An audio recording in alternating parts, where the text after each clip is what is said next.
is just a quick follow-up video to what I made yesterday or the day before, I can't remember when, about objectification, misogyny, that kind of discussion. The previous video is a follow-up to one of Laura Layla's videos when I was talking about... what the fuck was I talking about? Oh, I was talking about... it doesn't matter what I was talking about, it doesn't matter. Anyway, what I'm thinking about now is just in relation to, you know, what do men do and what do women do? Let me just back up a wee bit. The idea is that that men, in this case, men objectify women, and women respond to that objectification by objectifying themselves, i.e. by dressing in a certain way which portrays them in a certain way, which steers men's thoughts in a particular direction, which encourages them to think of them in terms of means to an end rather than ends in themselves. You know, that kind of discussion, really. With the particular kinds of objects being sex objects. You know, women dress as sex objects, alter their faces through cosmetic surgery and makeup to look more like objects which serve the sole purpose of providing sexual relief for men. You know, that kind of thing, really. So I've been trying to think, you know, is there a better way of looking at it? Because obviously from the male point of view, as I said, there's not an awful lot of ways into that discussion. You know, we can't, it's hard to control your hormonal reactions for a kick-off, and second, not that you need to act upon them, but it's foolish pretending those things don't exist. And similarly, you know, it's not appropriate for men to join in a discussion that is really about women's choices, not men's choices.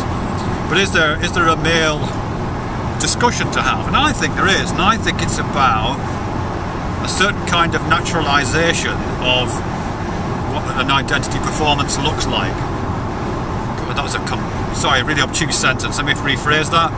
I think it's something to do with the way that men present themselves and the way that women present themselves. And the way that men present themselves, in the form of things like fashion particularly, the fact that we wear jeans and work boots and these kind of things, the way that men present themselves is as a kind of instrumental relationship to the world. You know, we dress as if we are going hunting, or as if we're going shooting, or as if we're going to plough the fields. And even if we wear a business suit is a really instrumental piece of equipment. You know, it is designed to make you look like you're engaged in certain kinds of practices out there in the world, wheeling and dealing, shifting money around, you know, doing important things in the world. You know, men's fashion is all about that, you know, having an effect, being an agent in the world.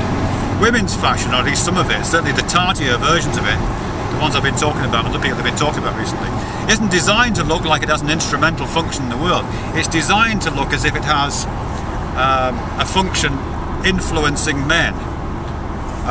You know, it looks like it's designed to provoke sexual urges, you know, that's kind of, and perhaps other things else to do with vulnerability, or perhaps with a particular kind of youth and nubileness, possibly to do with nurturing. You know, it has those kind of things, not instrumental functions in the world. Women don't dress generally as if they look like they're about to go and work in a shipyard, whereas men routinely do.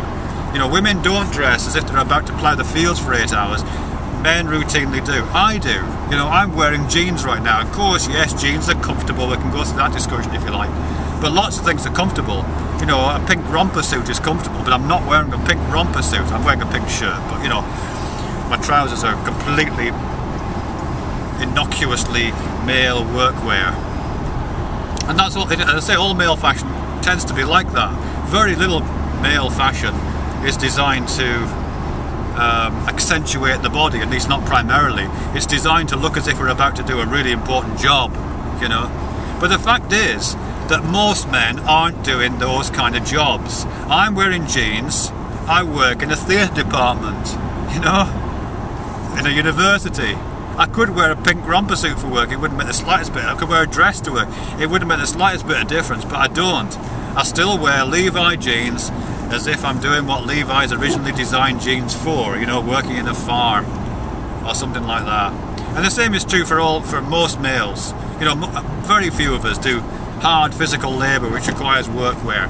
We could, if we chose to, be wearing sexy revealing robes which drew attention to our enormous crotch bulges, or which accentuated our curves, or whatever. You know, we could be doing that shit, but we don't. We don't. So what I'm saying there is that both male fashion and female fashion, well, let's stay with male fashion for a minute. You know, male fashion, and the kind I've just talked about, the kind that doesn't even look like fashion, the kind that's just like jeans and a t-shirt, is essentially theatrical costume. That's what we're putting on. You know, you get up in the morning, you throw on your jeans and your t-shirt, you're putting on costume for a particular kind of performance, and that's a gender performance to do with men are workers in the world. You know, we are instrumental actors out there changing the world. Women get up in the morning, they put their costume on, and it's the costume of, we are, at least partially, we have the capacity to influence the desires of men. But they're both equally costume, is what I'm saying. You know, they're both the props and costumes of performances. And I think a better understanding of that amongst blokes, really, would be a real help. You know, a kind of... because at the moment we hide, a lot of us at least, hide behind the idea that we're not involved in this costuming and dressing up and performing, you know, anything other than something completely authentic. We just do what comes naturally as guys, don't we? We're not interested in attracting the opposite sex. We just dress in things that are comfortable. But we don't. I mean, we do. But those things that we choose to be comfortable in are absolutely as much a performance as anything else. There's a great I was talking to somebody earlier on about this. There's a great documentary made in the 1980s by a documentary maker called Jenny Livingston, called Paris is Burning. Parts of it are on YouTube, and it's about, it seems like a long way away from talking about, but it's about gay discos in New York in the 1980s, and about the voguing trend which evolved in those discos. You know, the one that Madonna picked up in that song Vogue, this weird dance style thing. And it's about those discos, those clubs, usually inhabited by very working class or very, you know, poverty-stricken other ways, gay men, usually from Hispanic or Puerto Rican backgrounds.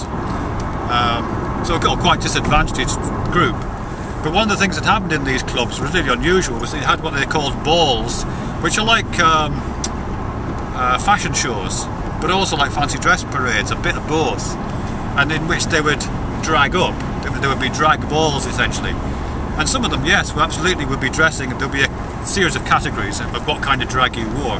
And yeah, some of those drags were women, and particular kinds of women, businesswoman, secretary, waitress, you know, that kind of thing. But there are also male categories as well.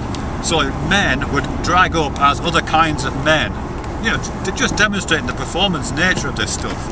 And there'll be awards for the performer who's best able to strut up and down this catwalk and convey the impression of a businessman wearing a business suit, looking like and acting like a businessman. You know, not camping it up, not being flamboyant, doing it right on the money, nailing that performance. Or the construction worker, or the military guy, you know. So you get guys parading down a catwalk with wearing military uniforms, looking like straight, absolutely straight soldiers, you know, as opposed to, you know, straight middle class soldiers, as opposed to poor, gay, Puerto Rican disco dancers. It's just fantastic. You know, the whole thing was a performance, and it is a performance in real life. You know, none of us need to look like workers. So if we're saying, oh, women are dressed in this certain way and it's provocative, it's a performance, but we're not performing, you know. Most of the men watching this will be wearing jeans and will be dressed in what feels normal, but that normal is a particular kind of normal, and it's a performance of a person who's instrumental in the world, even though most of us are barely instrumental in the world at all. That was longer than I thought.